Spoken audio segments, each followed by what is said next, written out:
আল্লাহর ভঙ্গিটাও এরকম যে বান্দা তোমাকে যেহেতু সম্পদ দিয়েছি, তোমার প্রতি আমার একটা আবদার আছে। আবদার কি?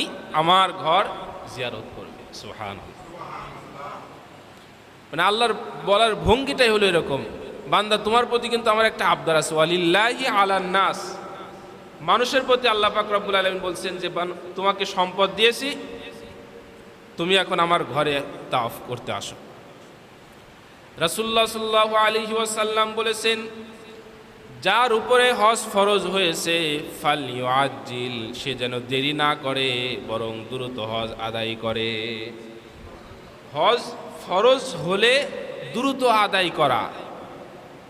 অন্য হাদিসে রাসূল সাল্লাল্লাহু আলাইহি ওয়াসাল্লাম বলেছেন, জিহাদের সমতুল্য দিয়েছেন কাল জিহাদ, হজ হলো জিহাদের সমতুল্য। অর্থাৎ হজের যে কার্যবলী রয়েছে, এই যে হজের বিধান রয়েছে, এই হজের বিধানগুলো পালন করার জন্য স্বাভাবিক শরীর দরকার। অসুস্থ শরীর হলে যেমন জিহাদ করা যায় না, ঠিক তেমনিভাবে হজের যেই বিধানবলী রয়েছে সেই বিধানাবলী পালনের জন্য শক্তি সামর্থ্যের দরকার আছে। এজন্য জিহাদের ময়দানে জিহাদ করতে যেমন শক্তির প্রয়োজন, সামর্থ্যের প্রয়োজন, ঠিক তেমনিভাবে শারীরিক সক্ষমতারও প্রয়োজন। শারীরিক সক্ষমতারও প্রয়োজন। শারীরিক সক্ষমতা না থাকলে আপনি জিহাদ করবেন কিভাবে? এজন্য জিহাদের সঙ্গে রাসূল সাল্লাল্লাহু আলাইহি ওয়াসাল্লাম তুলনা দিয়েছেন। যারা হজে গিয়েছেন, আমার কথা হয়তো আপনাদের বেশি ভালো নাও লাগতে পারে, আমরা কোরআন হাদিস পড়ে বলতেছি, আর যারা হাজী সাহেব আছেন তারা দেখে এসে বলেন। আল্লাহ পাক আমাদের সকলকেই যেন হজ করার তৌফিক দান করেন।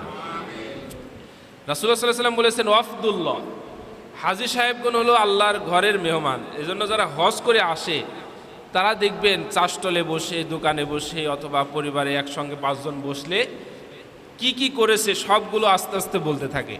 আল্লাহ পাক রব্বুল আলামিন এমন একটা সিস্টেম করে রেখেছেন যে আমার হাবিব যেখানে ইসলাম প্রচার করেছেন, সাহাবায়ে কেরামের যেখানে আনাগোনা, যেখানে শাআইর আল্লাহ, আল্লাহর অনেকগুলো নিদর্শনাবলী রয়েছে, নিদর্শনাবলীর মধ্যে মাকাম ইব্রাহিম, হাউজে কাউসার, এরপরে সাফা মারোয়া পাহাড়, এই যে জমজম কূপ, এই যে আল্লাহর নিদর্শনাবলী রয়েছে, এই নিদর্শনাবলীগুলো দেখে যেন হাজী সাহেবগণ এসে সারা পৃথিবীতে তার এলাকায় পৌঁছে দিতে পারে। এজন্য রাসূল সাল্লাল্লাহু আলাইহি ওয়াসাল্লাম বলেছেন, ওয়াফদুল্লাহ, আল্লাহর মেহমান, আল্লাহর প্রতিনিধি হয়ে আল্লাহর নিদর্শনাবলীর বর্ণনা সারা পৃথিবীতে হাজী সাহেবগণ ছড়িয়ে দেন। সুবহানাল্লাহ। তো রাসূলুল্লাহ সাল্লাল্লাহু আলাইহি ওয়াসাল্লাম জিহাদের সঙ্গে তুলনা করেছেন। আল্লাহ হজকে ফরজ করেছেন, হজ যেমন ফরজ ঠিক তেমনিভাবে দ্রুত আদায় করাও ফরজ। তবে কেউ যদি মারা যায় তার পক্ষ থেকে বদলি হজের বিধান রয়েছে। রাসূলুল্লাহ সাল্লাল্লাহু আলাইহি ওয়াসাল্লাম বসে আছেন, সাহাবী জিজ্ঞাসা করলেন, ইয়া রাসূলুল্লাহ, হজ কি প্রতি বছর ফরজ? প্রথমবার জিজ্ঞাসা করলেন, উত্তর দিলেন না। দ্বিতীয়বার জিজ্ঞাসা করলেন, উত্তর দিলেন না। তৃতীয়বার জিজ্ঞাসা করলেন, উত্তর দিলেন না। চুপ থাকলেন। কিছুক্ষণ পর রাসূলুল্লাহ সাল্লাল্লাহু আলাইহি ওয়াসাল্লাম জবান খুলে বলছেন, তুমি যখন জিজ্ঞাসা করছিলে যে হজ প্রতি বছর ফরজ কিনা, আমি মুহাম্মদুর রাসূলুল্লাহ সাল্লাল্লাহু আলাইহি ওয়াসাল্লাম যদি বলতাম হ্যাঁ, তাহলে বিত্তবান ব্যক্তির জন্য প্রতি বছর হজ ফরজ হতো। আমি জবান খুলিনি, আমি যদি বলতাম হ্যাঁ, তাহলে প্রতি বছর হজ ফরজ হতো, আমি মুখ খুলিনি। আল্লাহ পাক রব্বুল আলামিন যেমন আমাদের উপরে বিধান দিয়েছেন, রাসূল সাল্লাল্লাহু আলাইহি ওয়াসাল্লামও আমাদের উপরে বিধান দিয়েছেন। আল্লাহ পাক রব্বুল আলামিন যেমন শরীয়ত প্রণেতা রাসূলুল্লাহ সাল্লাল্লাহু আলাইহি ওয়াসাল্লামকে আল্লাহ পাক রব্বুল আলামিন বানিয়েছেন, রাসূলুল্লাহ সাল্লাল্লাহু আলাইহি ওয়াসাল্লামের কথাও শরীয়তের অংশ। তো যাদের উপরে হজ ফরজ তারা দ্রুত হজ আদায় করবে। আমাদের দেশে যদি 25 বছরের টকবগে যুবক যদি হজে যাওয়ার প্রস্তুতি নেয়, মানুষ আশ্চর্য হয়ে বলে যে এই বয়সে হজ, মানে আমাদের দেশের হজটা হয়ে গিয়েছে বৃদ্ধ বয়সে, যেই সময় একা চলাফেরা করতে পারে না, সেই সময় মানুষ হজ করতে যায়। যারা হাজী সাহেব আছেন তাদের মুখের বর্ণনা, একজন স্বাভাবিক স্বাস্থ্যবান মানুষ যদি হজে যায়, সেও এত কষ্টের কাজ করতে গিয়ে হিমশিম খায়। আর একজন 60 বছর বা 60 ঊর্ধ্ব একজন মানুষ সে হজে যাবে, হজের সব বিধান কি ঠিকমতো পালন করতে পারবে? পালন করতে পারে না। আর যারা হজে যায়, হজে যাওয়ার পরে তারা এই ধারণা করে নেয় যে মুআল্লিমের হলো সব দায়িত্ব, আমার হজ পালন করার দায়িত্ব হলো মুআল্লিমের। বাংলাদেশে অধিকাংশ মানুষের হজ যে কারণে নষ্ট হয়, যখন কোনো এজেন্সির সঙ্গে কোনো হাজী সাহেব কথা বলতে চান, তখন যে বিষয়গুলো সামনে নিয়ে আসে যে আমাকে কোন হোটেলে থাকতে দেবেন, 5 স্টার হোটেলে নাকি না কেমন হোটেল, কি গাড়িতে চড়াবেন, ইত্যাদি ইত্যাদি, সব কিছুর তথ্য নেয়, ঠিক আছে। কিন্তু আসল তথ্য হলো আপনি যাদের সঙ্গে যাচ্ছেন, অর্থাৎ মুআল্লিম যিনি আপনাকে গাইড করবেন, সেই মুআল্লিম যদি ভালো না হয়, তিনি যদি অভিজ্ঞ না হয়, তাহলে আপনার হজ যথাযথভাবে হবে না। মুআল্লিম আপনাকে এই কয়েকদিন পরিচালনা করবেন, তখন যদি আপনি যোগ্য মুআল্লিম না পান, তাহলে আপনার হজের ঘাটতি হবে। খাবারের কারণে, না ঘুমানোর কারণে, অথবা চলাফেরায় কষ্ট হলে হজের ক্ষতি হবে না। কিন্তু মুআল্লিম যদি আপনাকে সঠিক গাইড, যোগ্য মুআল্লিম যদি না পান, তাহলে আপনার হজ সমস্যা হবে। আর এই ক্ষেত্রেই অধিকাংশ মানুষ ব্যর্থতার পরিচয় দেয়, অর্থাৎ কাদের সঙ্গে যাবে এটা যাচাই বাছাই করে না। একজন আলেমের সঙ্গে, একজন যোগ্য মানুষের সঙ্গে যাওয়ার চেষ্টা করবেন যারা হজে যাবেন, তাহলে হজটা যথাযথভাবে আদায় হবে। সেখানে অনেকগুলো নিদর্শন রয়েছে, তার মধ্যে অন্যতম হলো বাইতুল্লাহ, কাবা ঘর। তাকিয়ে থাকলেও সওয়াব, যারা তাওয়াফ করতেছে এবং যারা সালাত আদায় করতেছে তাদের যেমন সওয়াব, আবার যারা তাকিয়ে আছে তাদেরও সওয়াব। তো এই যে তাকিয়ে থাকলেও সওয়াব, আল্লাহ পাক রব্বুল আলামিন এই ঘর নির্মাণ করেছেন। বিভিন্ন প্যালেস আমরা দেখি বা বিভিন্ন শপিং মল দেখি, ঘর দেখি, মানুষ নির্মাণ করে। বুর্জ খলিফা আছে, পৃথিবীর স্মরণীয় এরকম অনেকগুলো বিল্ডিং আমরা দেখতে পাই। আল্লাহ পাক রব্বুল আলামিন বলেন যে আমার তৈরি সর্বপ্রথম এই পৃথিবীতে ঘর হলো মক্কাতুল মুকাররমা। ইন্না আউওয়ালা বাইতিন উদিআ লিন-নাসি লাল্লাযী বিবাক্কাতা মুবারাকান ওয়া হুদাল লিল আলামিন। এটি সেই ঘর, যে ঘর সর্বপ্রথম নির্মাণ করা হয়েছে। বাইতুল মাকদিসে নির্মাণ করা হয়েছে, সেটি 40 বছর পর রাসূল সাল্লাল্লাহু আলাইহি ওয়াসাল্লাম হাদিসের মধ্যে বলেছেন সর্বপ্রথম এই পৃথিবীতে নির্মিত ঘর মক্কাতুল মুকাররমা। সেখানে ফিহি আয়াতুম বাইনাত, অনেকগুলো নিদর্শনাবলী রয়েছে, ইসলামের অনেকগুলো শাআইর রয়েছে, নিদর্শনাবলী রয়েছে। তার মধ্যে ফিহি আয়াতুম বাইনাতুম মাকামু ইব্রাহিম, তার মধ্যে অন্যতম নিদর্শন হলো মাকামে ইব্রাহিম। একজন মানুষ পাথরের উপরে যদি 20 বছর দাঁড়িয়ে থাকে, এরপরও পাথরের উপরে কোনো ছাপ পড়বে না। কিন্তু আমার আপনার পিতা, সকল নবীগণের পিতা, আবুল আম্বিয়া বলা হয়, ইব্রাহিম আলাইহিস সালাম কাবা নির্মাণ করতে গিয়ে তিনি যখন নাগাল পাচ্ছিলেন না, তখন একটি পাথরের উপরে দাঁড়িয়ে তিনি কাজ করার জন্য মনস্থির করলেন। পাথরের উপরে দাঁড়ালেন, যত উপরে উঠতে হচ্ছিল, নাগাল যতদূর পাচ্ছিল না, আল্লাহ পাকের আদেশ ক্রমে, অনুমতি ক্রমে সেই পাথর উঁচু হয়ে যাচ্ছিল, লিফটের ব্যবস্থা করে দিয়েছেন সুবহানাল্লাহ। সেখানে ইব্রাহিম আলাইহিস সালামের পায়ের ছাপ রয়েছে, নিদর্শন। সেখানে হাজী সাহেবগণ সালাত আদায় করেন। কাবা ঘরের ইতিহাস রয়েছে। আল্লাহ পাক রব্বুল আলামিন এর পরের অংশ বলেন ওয়ামান দাখালাহু কানা আমিনা। এই হিরেম শরীফের মধ্যে কাবা ঘরের আঙ্গিনায় যারা প্রবেশ করবে তাদের নিরাপত্তার দায়িত্ব আমি আল্লাহর জিম্মায়। সুবহানাল্লাহ। আল্লাহ পাক রব্বুল আলামিন সেই ঘরের নিরাপত্তার দায়িত্ব নিয়েছেন। আপনি পাখিকে দেখতেছেন বাসা বানানোর জন্য, বিড়াল আপনার সামনে দিয়ে হেঁটে যাচ্ছে, এমনকি ইমাম সাহেব যখন সলাৎ আদায় করাচ্ছেন সেই সময়ও এমনও হয়েছে যে বিড়াল মেও মেও করতেছে। এই অবস্থায় কোনো প্রাণীকে টাচ দেওয়ার অধিকার আল্লাহ পাক আপনাকে দেন নাই। কবুতর দেখতে পাচ্ছেন হাত দিয়ে ধরা যাচ্ছে, হয়তো আপনি আদরের জন্য ছুঁইতে পারেন, কিন্তু সেটা ধরে আপনি খাবারের জন্য সেটা ধরবেন সেই অধিকার আপনাকে দেওয়া হয় নাই। অর্থাৎ একটা প্রাণীও সেই হেরেম শরীফের মধ্যে ঢুকলে আল্লাহ পাক রব্বুল আলামিন, ইব্রাহিম আলাইহিস সালাম দোয়া করেছিলেন যে কাবা তো নির্মাণ করলাম, আল্লাহ এই আঙ্গিনায় যারা প্রবেশ করবে তাদের নিরাপত্তার ব্যবস্থা করবেন। আল্লাহ পাক রব্বুল আলামিন তার দোয়া কবুল করেছেন। শুধুমাত্র মানুষ নয়, মানুষ আপনার বাবার হত্যাকারী, মায়ের হত্যাকারীকে আপনি দেখতেছেন, সে কাবার আঙ্গিনায় রয়েছে, এরপরও আপনি তাকে কিছুই বলতে পারবেন না। এমনকি পুলিশও যখন কোনো আসামিকে ধরতে যাবে, সে যদি তাও সেই হারাম শরীফের মধ্যে আঙ্গিনায় থাকে তাহলে তাকে পুলিশও ধরতে পারবে না। সে তাকে ইনিয়ে বিনিয়ে সেই হারাম থেকে বের করে তারপরে তাকে গ্রেফতার করবে। আপনার বাবার হত্যাকারীকেও যদি আপনি দেখতে পারেন, সেখানে কিছু বলতে পারবেন। আল্লাহ পাক রব্বুল আলামিন শুধু মানুষের জন্য নয়, এমনকি প্রাণীকুলের জন্য সেই জায়গাকে নিরাপদ করেছেন। আর এই ঘরকে আল্লাহ পাক রব্বুল আলামিন বলেছেন ইন্না আউওয়ালা বাইতি উদিআ লিন-নাসি লাল্লাযী বিবাক্কা। বাক্কা বলেছেন, তাফসীরের মধ্যে এসেছে বাক্কা হলো জালেমদের ক্ষমতাকে একেবারে তছনছ করে দেয় যেই জিনিস, সেই জিনিসকে বলা হয় বাক্কা।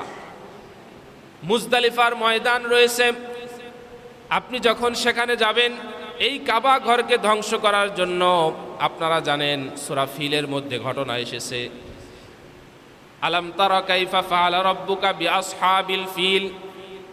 বিশাল হস্তি বাহিনী কাবা ঘরকে ধ্বংস করার জন্য যখন মুজদালিফার ময়দানে অবস্থান করছিল, আল্লাহ পাক রব্বুল আলামিন পাখি পাঠিয়ে দিলেন। সেই পাখি তাদের উপরে ছোট্ট ছোট্ট পাথর নিক্ষেপ করলো।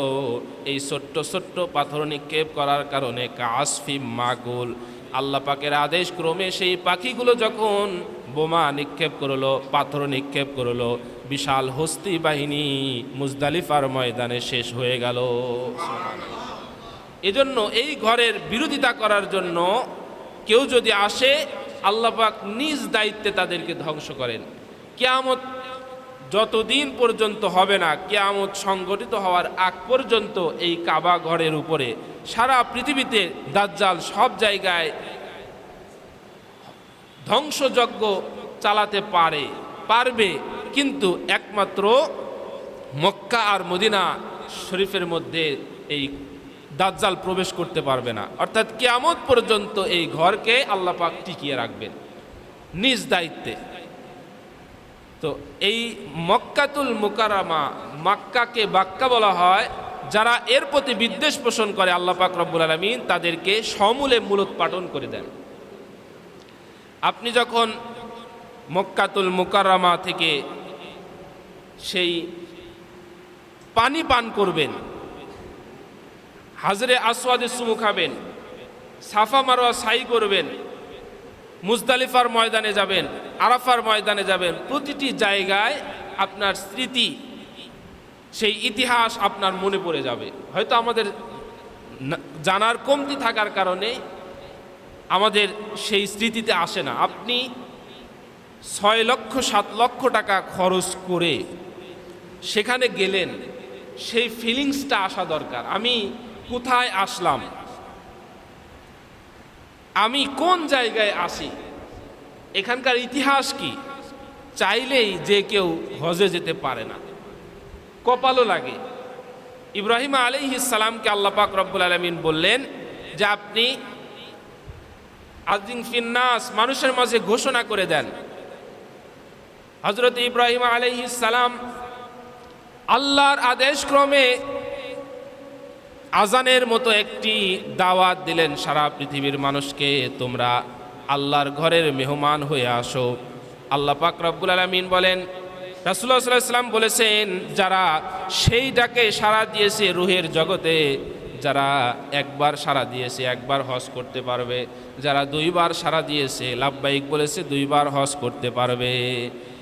অর্থাৎ আল্লাহ পাকের অনুমতিক্রমে ইব্রাহিম আলাইহিস সালাম যে আহ্বান করেছিলেন, সেই আহ্বানে যারা সাড়া দিয়েছিল রুহের জগতে, তারা হজ করতে পারবে। এই জন্য টাকা থাকলেই মানুষ হজ করতে পারে না, আবার টাকা সামর্থ্য না থাকলেও যে সে হজ করতে পারে না তা কিন্তু নয়। আল্লাহর অনুমতি, আল্লাহর তৌফিক থাকতে হয়। আল্লাহ পাক তাকে সুযোগ দিলে তো সে সুযোগ পাবে। তো এই যে হজ, এই হজ আদায় করলে, সেখানে গিয়েছে, যাওয়ার পরে এই কার্যক্রমগুলো যদি সঠিকভাবে যথাযথভাবে যদি আদায় করে, তাহলে তার বিনিময় কি সে যদি উপলব্ধি করতে পারে, তাহলে সে সেখানে গিয়ে প্রকৃতপক্ষেই হাজী সাহেবের যে অনুভূতি, সেই অনুভূতি উপলব্ধি করতে পারবে। রাসূলুল্লাহ সাল্লাল্লাহু আলাইহি ওয়াসাল্লাম বলেছেন, ফালাম ইয়ারফুস ওয়ালাম ইয়াফসুক কারাজা ইয়াউমা ওয়ালাদাতহু। রাসূলুল্লাহ সাল্লাল্লাহু আলাইহি ওয়াসাল্লাম বলেছেন, কেউ যদি হজের উদ্দেশ্যে যায় আর সেখানে গিয়ে যদি অশ্লীল কাজ না করে, মিথ্যা কথা না বলে, তাহলে কারাজা ইয়াউমিন ওয়ালাদাতহু উম্মুহু, মায়ের পেট থেকে পড়ার পরে যেমন নিষ্পাপ হয়ে যায়, ঠিক তেমনিভাবে হাজী সাহেবের হজ যদি কবুল হয়ে যায়, সেখানে যদি যথাযথভাবে আদায় করে, তাহলে সে বাড়িতে ফিরবে নিষ্পাপ শিশুর মতো। সুবহানাল্লাহ, নিষ্পাপ শিশু হয়ে একেবারে মাসুম বেগুনাহ হয়ে বাড়িতে ফিরবে। আল হাজ্জু মাবরুরুন লাইসা লাহু জাযাউন ইল্লাল জান্নাহ। আল্লাহ পাক রব্বুল আলামিন যার হজকে কবুল করেছেন, এই কবুল হজের প্রতিদান বিনিময় একটা জান্নাত ছাড়া আর কিছুই নয়। সুবহানাল্লাহ, অর্থাৎ আল্লাহ পাক তাকে জান্নাত দিবেনই। অন্য হাদিসে রাসূলুল্লাহ সাল্লাল্লাহু আলাইহি ওয়াসাল্লাম বলেছেন, তাবিউ বাইনাল হজ্জ ওয়াল উমরা ফাইন্নাহুমা ইয়ানফিয়ানিল ফাকর। তোমরা যাদের সামর্থ্য রয়েছে বেশি বেশি উমরা করো, বেশি বেশি হজ আদায় করো। কেন? ফাইন্নাহুমা ইয়ানফিয়ানিল ফাকর, আল্লাহ পাক রব্বুল আলামিন তোমাদের জীবন থেকে দারিদ্রতা দূর করে দেবেন। শুধু তাই নয়, লোহা, যেই লোহার মধ্যে জং রয়েছে, সেই জংয়ের উপরে যদি হাতুড় দিয়ে বাড়ি দেওয়া যায়, আগুনে পুরানোর পরে লোহার উপরে বাড়ি দেওয়ার কারণে, হাতুড় দিয়ে বাড়ি দেওয়ার কারণে যেমন জংগুলো দূর হয়ে যায়, ঠিক তেমনিভাবে মানুষের জীবনে যেই গুনাহ রয়েছে, হজ করার কারণে, এই 40-45 দিন আল্লাহর ঘরের মেহমান হওয়ার কারণে, ইবাদতে মশগুল থাকার কারণে তার জীবন থেকে আল্লাহ পাক রব্বুল আলামিন সেভাবে গুনাহগুলোকে দূর করে দেন। সুবহানাল্লাহ, এই 40-45 দিনের মধ্যে সে গুনাহমুক্ত হয়ে যায়। শুধু তাই নয়, আমার জীবনে আমি দেখেছি যারা হজ করে অন্তত তারা নিঃস্ব হয়ে মৃত্যুবরণ করে না। রাসূলুল্লাহ সাল্লাল্লাহু আলাইহি ওয়াসাল্লামের এই হাদিস অবশ্যই সত্য। রাসূলুল্লাহ সাল্লাল্লাহু আলাইহি ওয়াসাল্লাম, দুনিয়া উল্টে যেতে পারে, আম গাছে জাম ধরতে পারে, জাম গাছে আম ধরতে পারে, দুনিয়া উল্টে যেতে পারে, কিন্তু রাসূলুল্লাহ সাল্লাল্লাহু আলাইহি ওয়াসাল্লামের কথা উল্টাবে না, রাসূলুল্লাহ সাল্লাল্লাহু আলাইহি ওয়াসাল্লামের কথা মিথ্যা হবে না। রাসূলুল্লাহ সাল্লাল্লাহু আলাইহি ওয়াসাল্লাম বলছেন যে দারিদ্রতা দূর হয়ে যায় হজ করার কারণে। যে হাজী সাহেব হজ করে এসেছে তার ব্যবসার মধ্যে বরকত, অর্থাৎ সে মৃত্যুবরণ করবে এমন অবস্থায়, ধনী অবস্থায়, আল্লাহ পাকের ঘর তাওয়াফ করার কারণে। আল্লাহ পাক রব্বুল আলামিনের ঘরের যেহেতু মেহমান, আল্লাহ পাক তাকে লাঞ্ছিত বঞ্চিত করবেন না। অর্থাৎ যারা বেশি বেশি হজ করে, সামর্থ্যবান ব্যক্তিগুলো যারা হজ করে, উমরা আদায় করে, তাদেরকে আল্লাহ পাক রব্বুল আলামিন নিঃস্ব বানান না, অর্থাৎ ফকির বানান না, তাদের জীবন থেকে দারিদ্রতা দূর করে দেন।